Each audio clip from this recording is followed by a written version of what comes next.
Another really interesting thing that was announced was ProRes RAW. Okay, now Atomos, they sell these little LCD screens, but they do more than just show you a LCD of what's on your camera, right?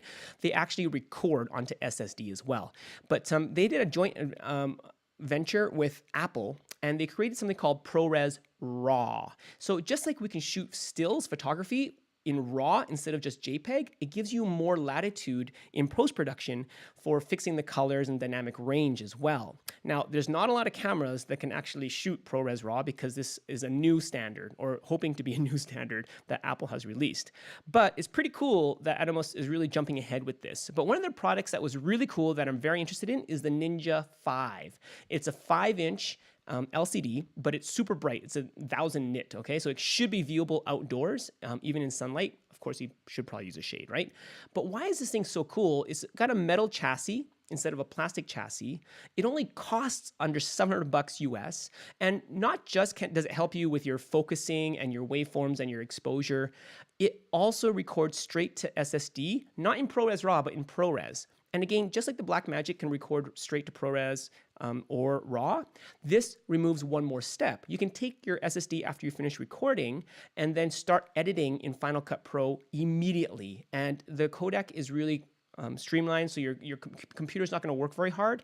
The downside to using something like this and recording directly to ProRes is that it takes up more memory, and that's why they allow you to record directly to SSDs.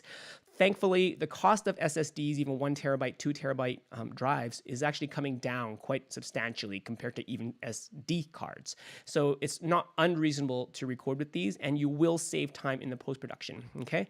Now, pretty cool. I am keeping my eye on this, and you can pre-order it already from B&H.